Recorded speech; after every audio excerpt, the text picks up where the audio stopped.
Good morning everyone. মই সীমাকৈ ব্লগলৈ আপোনালোকক পুনৰবাৰ স্বাগতম জনাইছোঁ। আজি আমি আহিছোঁ আজি মহালয়া আৰু ভাবিলোঁ অকণমান ফুৰি আহোঁ আৰু ভাবিলোঁ ৰাতিপুৱাই গা পা ধুই কৰি ওলালোঁ 4টামান বজাতে আৰু পূজা চাবলৈ বুলি ওলালোঁ মহালয়াৰ। আৰু মানুহবিলাক সকলোৱে খোজকাঢ়িবলৈ ফুৰিবলৈ যায়, সেইবাবে ভাবিলোঁ আমিও যাওঁ। আৰু এইফালে চাওক মই ওলালোঁ আৰু মোৰ ল'ৰাটো আৰু মই ওলালোঁ আৰু লগতে চিম্পিও গৈছিলে, চিম্পিও ওলালে। আৰু এইখন আমাৰ ওচৰৰে স্কুল, LP স্কুল। আৰু এইফালে গ'লে পাব টাউনলৈ যাব পাৰি। আৰু এইটো চাইডে দেখাইছিলোঁ যে সেইফালে গ'লে মানে আপোনাৰ ৰঙাজান আৰু এইফালে ধনশিৰি ব্ৰিজলৈ যোৱা নহ'ল। আৰু এতিয়া আমি গৈ আছোঁ আৰু ভালকৈ পোহৰ হোৱাই নাই চাওক, 4টামান বজাতে গৈছিলোঁ। আৰু লগতে নবিতাও গৈছে। নবিতা মানে আমাৰ ঘৰৰ কুকুৰটো, তাকো সি মানে লৈ যোৱা নাই, সি আমি য'তেই যাওঁ যলৈকে যাওঁ মানে অকণমান দূৰলৈকে সি যাবই আৰু সেইবাবে তাকো লগত লৈ গ'লোঁ। এয়া শিৱ মন্দিৰ আৰু এইফালে আপোনাৰ BSC ৰাইট চাইডে। আৰু এয়া গম পাইছে এৰেঙাপাৰা চাৰিআলি। আৰু এইফালে গ'লে পাব আপোনাৰ মেৰাপানী যাব পাৰে, এইফালে বেঙেনাখোৱা ওলাব পাৰে আৰু এইটো চাইডে কুমাৰপতি মন্দিৰলৈ যাব পাৰে আৰু পোনে পোনে গ'লে মানে বজাৰলৈ যাব পাৰে। আমি এতিয়া পোনে পোনে ৰাস্তাটোত গৈ থাকিম। যিহেতু যিসকল ইয়াৰ গোলাঘাটৰ হয় নিশ্চয় চিনি পায়, আৰু যিসকল ইয়াৰ নহয় তেওঁলোকক মই এনেই দেখাই দিছোঁ অকণমান। আৰু মানুহবিলাক মানে আমাতকৈও আগতেও গৈ পেলাই ঘূৰি আহিলে আৰু আমি যোৱা অকণমান লেট হ'ল। এইটো এটা BSC, তাৰমানে আমাৰ ঘৰৰ পৰা গৈ পেলাই 2টা BSC পায়। আৰু এয়া বেতমহল আৰু ইয়াতে বৰ ধুনীয়া ধুনীয়া বেতৰ চোফাৰ চকী মুহা সকলোবোৰ পায়। আৰু এতিয়া বন্ধ সেইবাবে দেখুৱাব নোৱাৰিলোঁ। এয়া ৰেল ক্ৰছিং আৰু ৰেল ক্ৰছিং এইফালে দেখিছে, এইফালে এইডোখৰ ইছলামপট্টি বুলি কয়। আৰু ৰেল ক্ৰছিং পাৰ হৈ পেলাই এনেকৈ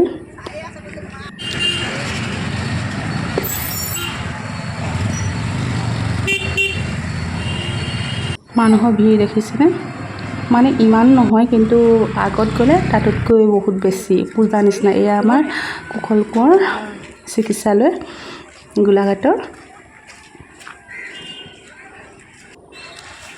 ৰাতিপুৱা দোকানবিলাক বন্ধ হৈ আছে আৰু মানুহৰ ভিৰ চাওক। আৰু এয়া দেখিলোঁ ৰাতিপুৱাই হনুমানজী ঢেৰ আছে। আৰু ৰাতিপুৱাতে এনেই দিনত কিন্তু ইমান দেখা নাযায়। আৰু ৰাতিপুৱা দেখি মানে বহুত মানে ইমান ভাল লাগিলে, চাই পিনে বহুত মৰম লাগিলে, সেইবাবে ভিডিঅ' এটা কৰি থৈ দিলোঁ। এয়া চাওক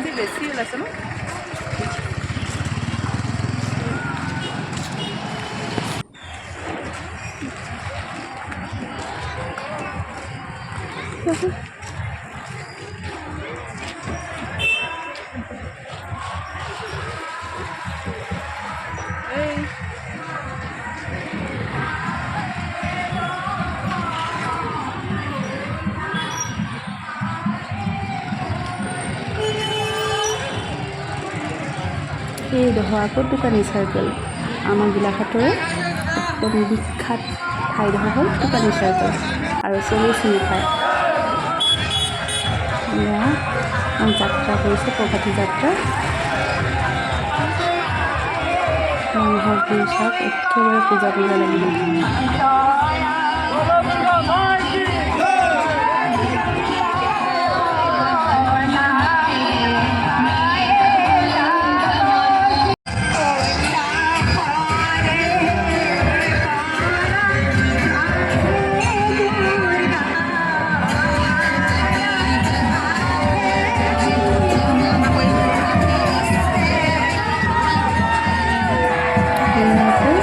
জীৱন্ত দেৱী আৰু দেৱীজনী ইমান মৰম লাগিছে চাওক।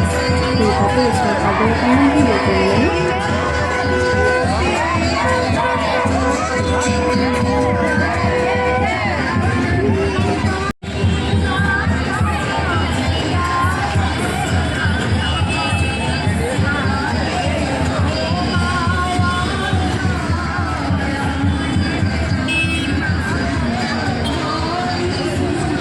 মানুহৰ ভিৰ চাই একেবাৰে পূজা পূজা লাগিছে ইমানেই ভিৰ হৈছে নহয় ভালেই লাগিলে ৰাতিপুৱা আৰু যিটো অকণমান মনটো ভাল লাগিলে তাতে গৈ কিনে আৰু মানুহে খুব ধুনীয়া লাগিলে পৰিৱেশটো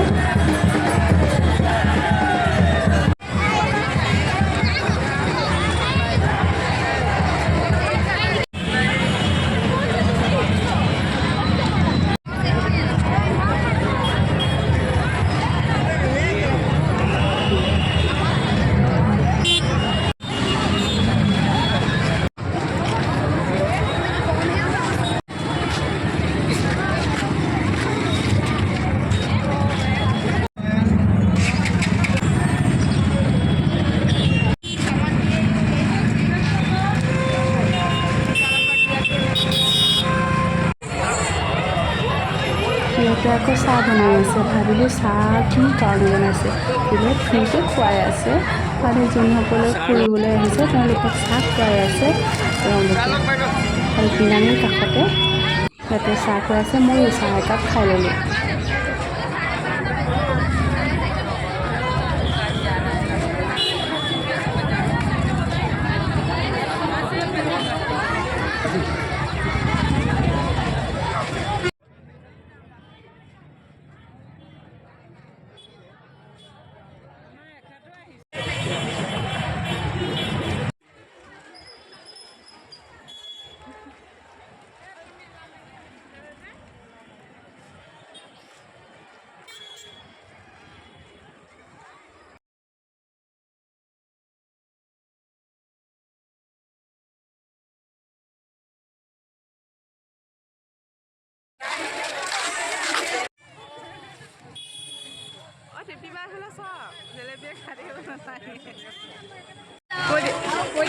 কি ভণ্টি দিব দিছা আকৌ মই লগ পাই গ'লোঁ ইমান ধুনীয়া মৰম লগা ভণ্টি কেইজনী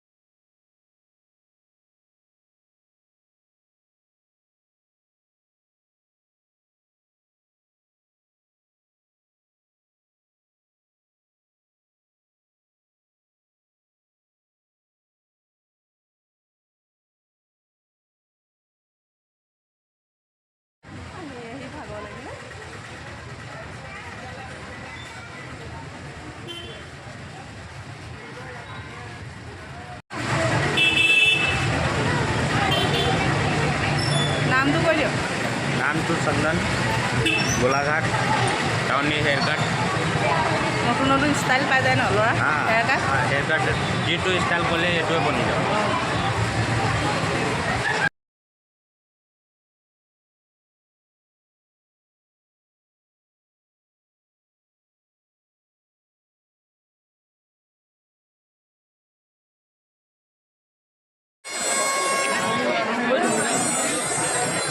ইয়াতে মানুহজনী খাই থকা দেখি ভাবিলোঁ কি হৈছে এয়া চব ৰিপৰ্টাৰ আহিছে আৰু ইয়াতে ভিডিঅ' কৰি আছে নিউজ লাইভ আহিছে আৰু এয়া ভিডিঅ' কৰি আছে আমিও ওচৰতে গৈ ভিডিঅ' অকণমান কৰি ল'লোঁ আৰু মানুহৰ ভিৰত একেবাৰে গৰম উঠি গ'ল কি ইয়াত ঘৰৰ পৰাই খোজকাঢ়ি গৈছোঁ ন ইমান দূৰ আৰু যিহেতু পইচা নিয়া নাছিলোঁ মানে বেছি পইচা নিয়া নাছিলোঁ মাত্ৰ 100 টকা দিছিলোঁ সেইবাবে কি কৰিম একো কিনিবই নোৱাৰিলোঁ চোৱাহে হ'ল মাত্ৰ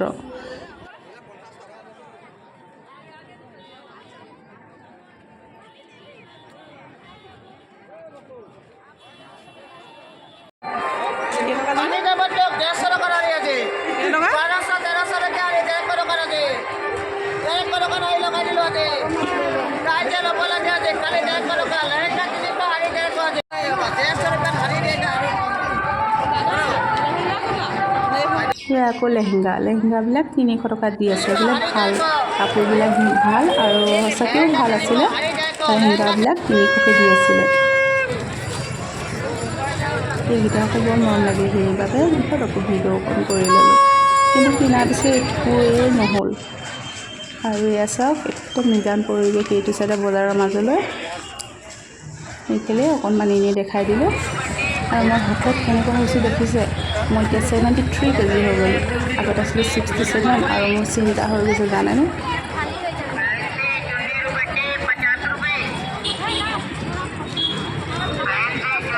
তেতিয়াহ'লে ঘৰ নোৱা হ'লোঁ। আৰু মোৰ যদি ভিডিঅ'টো চাই ভাল পাইছে, ছাবস্ক্ৰাইব আৰু শ্বেয়াৰ কৰিব আৰু বেল আইকনটো টিপি দিব। Bye bye.